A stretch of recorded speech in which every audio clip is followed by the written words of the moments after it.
A continuación procederemos a realizar la entrevista a la psicóloga Daniela Oviedo, donde abordaremos diferentes temas respecto a selección de personal, perfil de puesto, entre otros. ¿Cuánto tiempo lleva realizando selección de personal?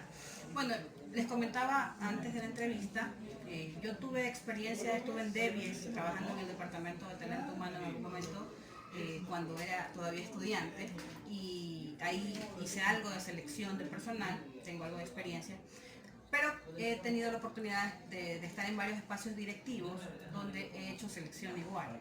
Obviamente no directamente un proceso, no he cerrado el proceso de contratación como tal, pero sí en el proceso de selección he hecho entrevistas, he hecho selección.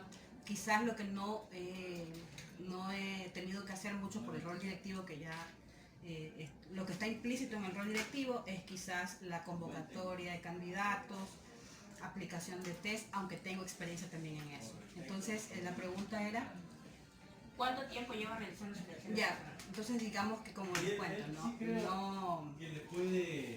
no puedo especificar cuánto tiempo tengo, quizás porque yo me gradué en el año 2015, pero ya cuando estaba estudiando tuve algunas experiencias dentro de los departamentos de talento humano, en temas de prácticas, y en algún momento las empresas me ofrecieron extenderme el plazo para quedarme trabajando un poco más, y por los roles directivos que he ejercido he podido también estar inmersa en procesos de selección, pero como les comento, no directamente, quizás no tan operativamente, pero sí he participado en entrevistas, he tenido inclusive que seleccionar de ternas establecidas ya los candidatos a los cuales se va a proceder a contratar.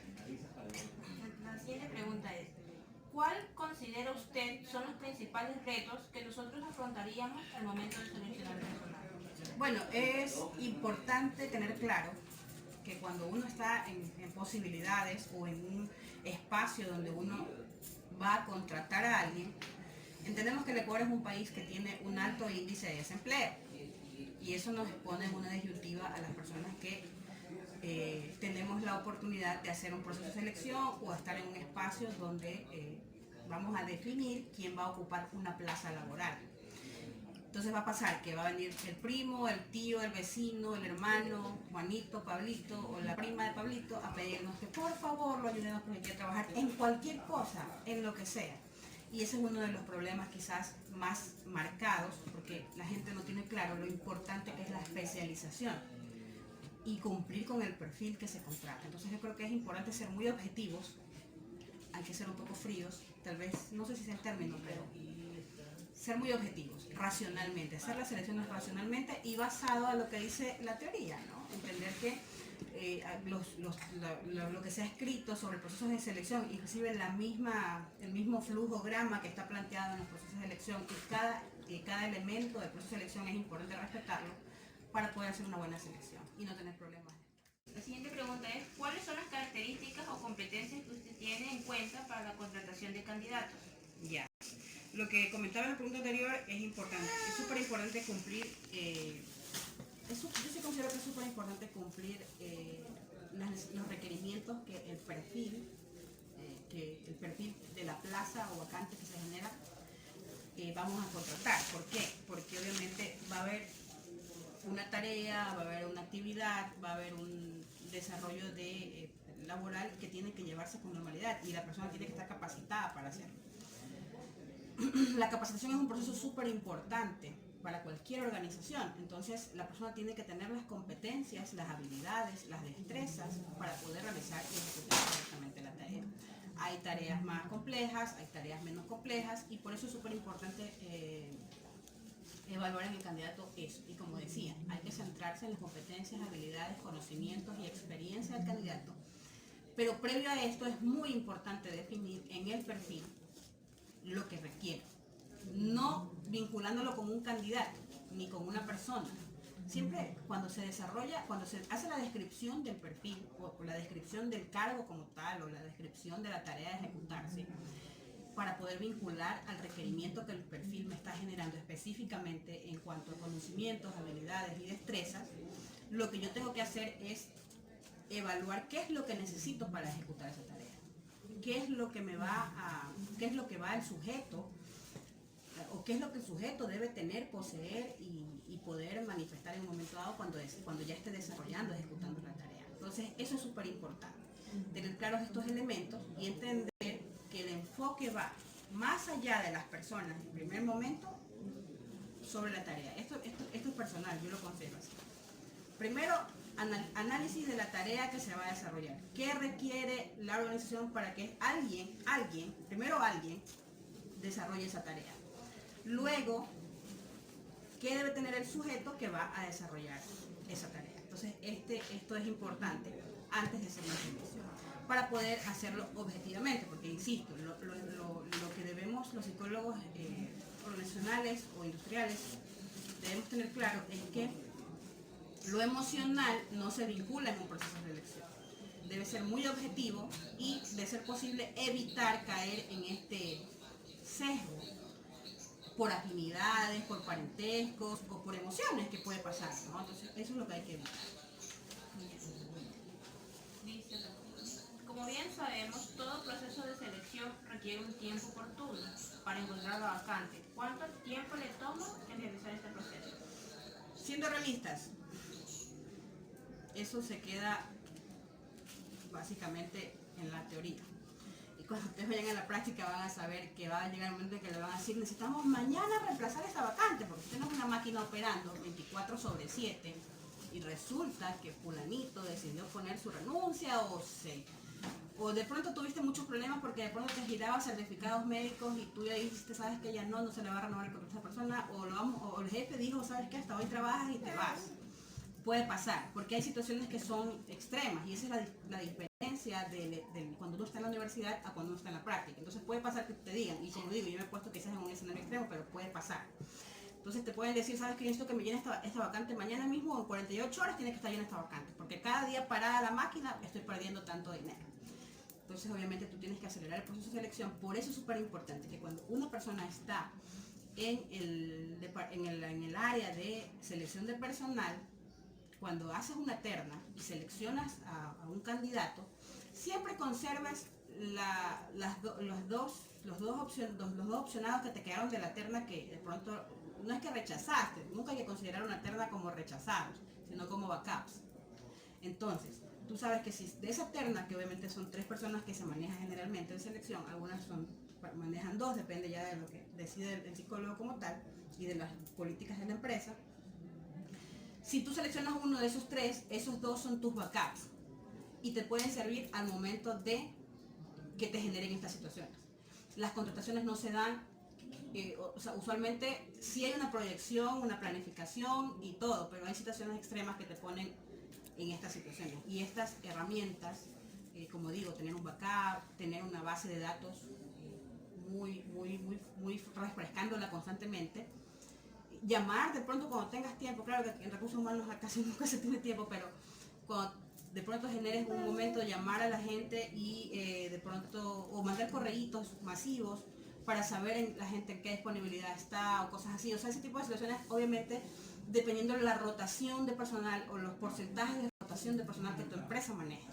Es súper importante conocer a la empresa. El psicólogo debe conocer la empresa y las dinámicas de la empresa, como digo. Por ejemplo, saber, yo soy de recursos humanos, sé que mi rotación es alta, porque mis trabajos de pronto manejan niveles de estrés altos o exposición alta, son riesgosos, tienen un alto riesgo. Entonces, generalmente eso se traduce en ¿qué? Alta rotación de personal.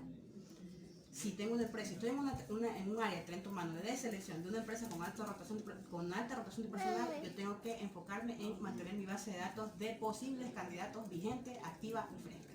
Entonces, más o menos por ahí es la sugerencia. Continuaremos con las preguntas.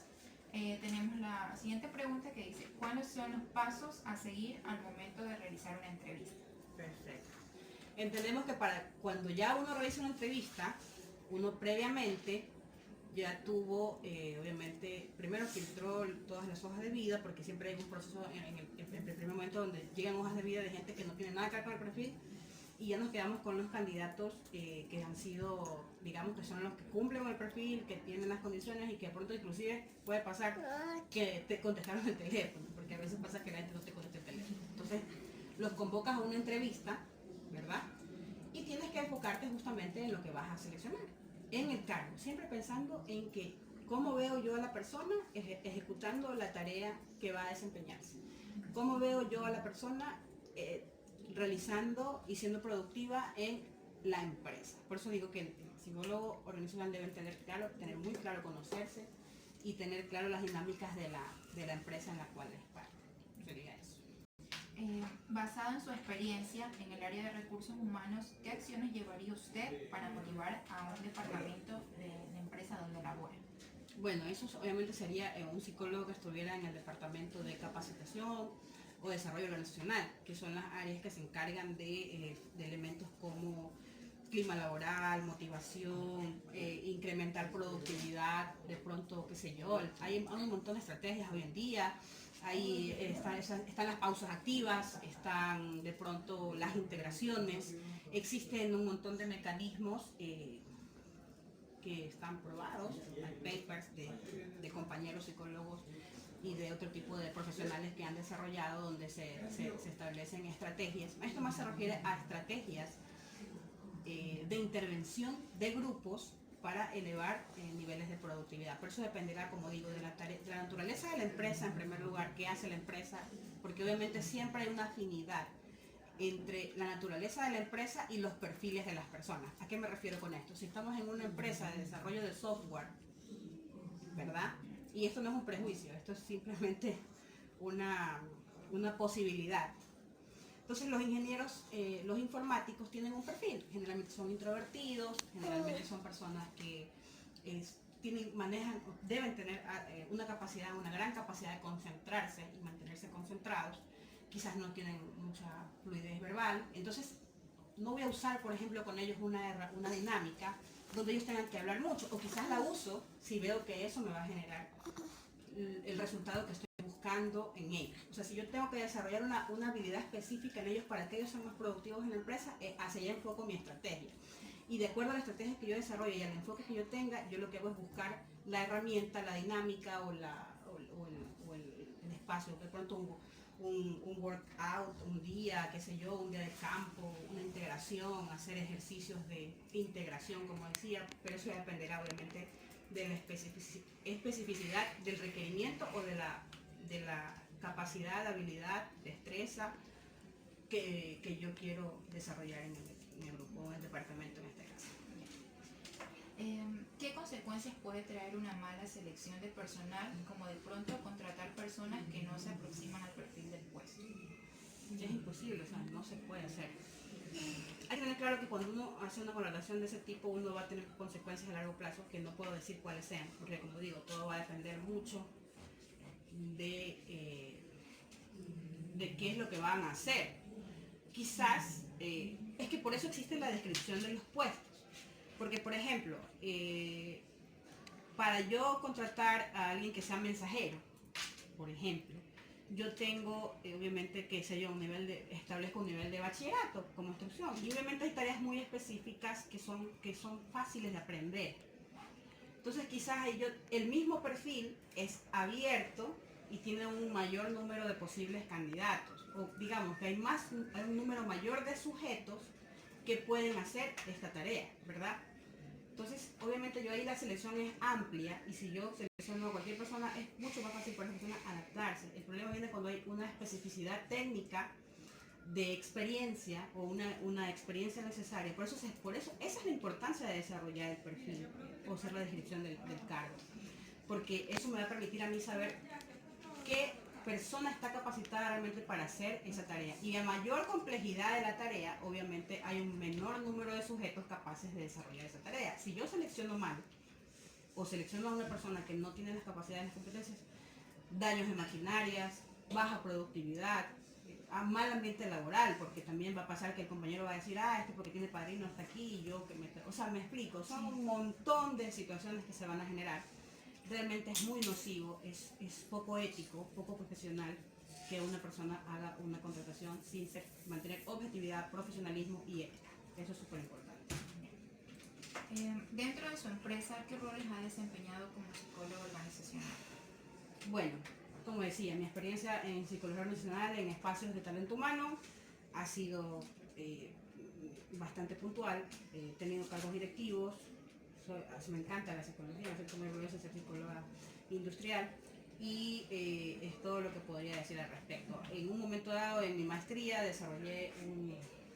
hice una propuesta de mejora del perfil profesional de un nivel jerárquico superior, donde hice inferencias sobre el tema de la influencia política, porque los puestos de libre nombramiento y remoción generalmente son los que tienen perfiles más amplios, y cómo esto afecta al desempeño de los equipos, o cómo podría afectar, y lo subjetivo que se vuelve hacer una selección para el nivel jerárquico superior.